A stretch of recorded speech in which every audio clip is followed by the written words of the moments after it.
Assalamualaikum warahmatullahi wabarakatuh. Salam Pramuka. Perkenalkan, nama saya Zani Saputra, Kabid Kajian Kepramukaan Dewan Kerja Cabang Kota Jambi, masa bakti 2017-2022. Sebelumnya terima kasih kepada kawan-kawan dari Ambalan, Cut Nyadin dan Teguh Umar, Pangkalan SMA Negeri 3 Kota Jambi yang telah memberikan saya kesempatan untuk menyampaikan sebuah materi, yaitu petunjuk penyelenggaraan pola mekanisme pembinaan pramuka penegak Bandega, Keputusan Kuartir Nasional nomor 176 tahun 2013.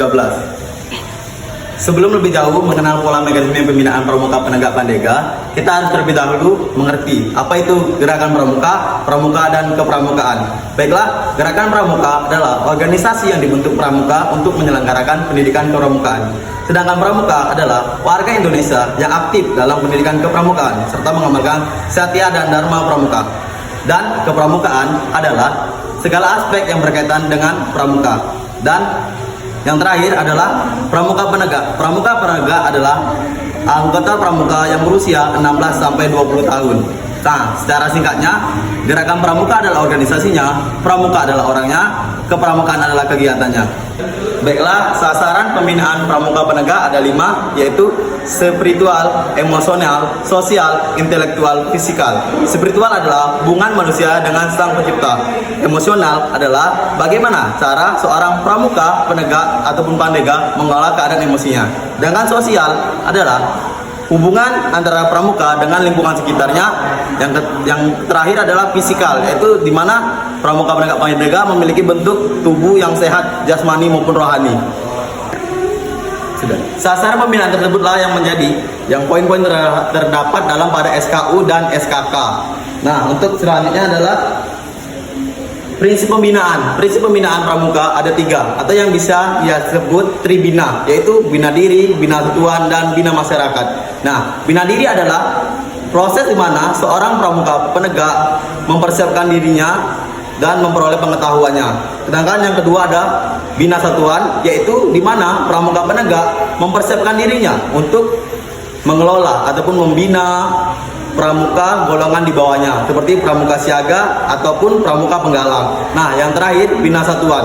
Bina satuan di sini adalah pramuka penegak mempersiapkan diri untuk membina masyarakat atau menjadi pemimpin di masyarakat.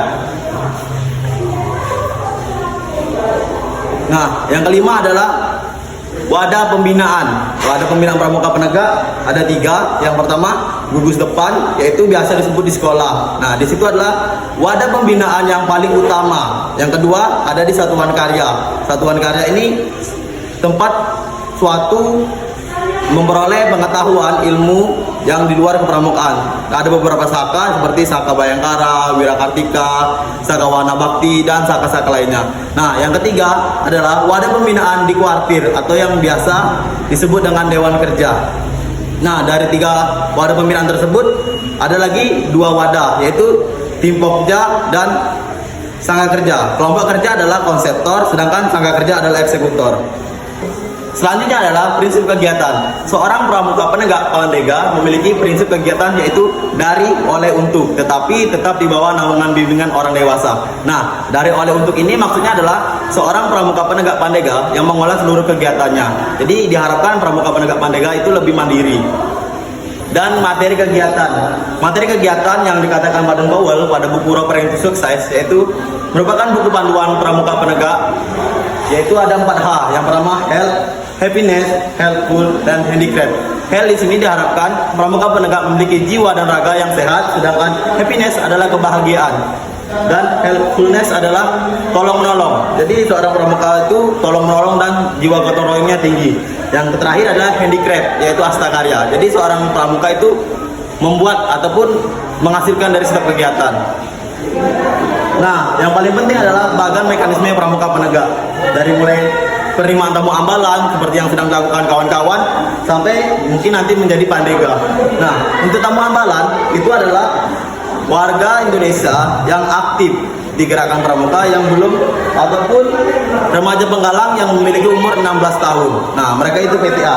Saat PTA itu ada beberapa adat, contohnya adat pindah golongan, dan adat tersebut disesuaikan dengan ambalannya masing-masing. Nah, setelah penerimaan tamu ambalan 1 sampai 3 bulan, mereka itu melakukan PCT agar menjadi calon penegak. Nah, dari PCT tersebut mendapatkan pendamping kiri dan pendamping kanan yang tujuannya sebagai penilai dan membantu dalam menyelesaikan syarat kecakapan umum. Nah, setelah mengisi SKU, seorang pramuka penegak akan dilantik menjadi pramuka penegak Bantara. Nah, setelah pramuka penegak Bantara ini, nah di sana dia bisa ikut kayak satuan karya, dewan kerja, mengisi SKU dan SKK untuk membina dirinya. Nah, setelah menguji SKU dan SKK, mereka akan melanjut mengisi SKU lagi, yaitu SKU laksana. Setelah menjadi SKU laksana, mungkin mereka akan mempersiapkan diri untuk mengisi syarat Pramuka Garuda. Nah, dari syarat Pramuka Garuda tersebutlah yang nantinya akan menjadi seorang Pramuka Garuda. Dan harapan saya kawan-kawan di Pramuka SMA Negeri 3 dapat menjadi Pramuka Garuda. Baiklah, sekian materi dapat saya sampaikan. Mohon maaf karena masih dalam era pandemi, jadi kita tidak bertemu. Akhir kalam, wassalamualaikum warahmatullahi wabarakatuh. Salam Pramuka.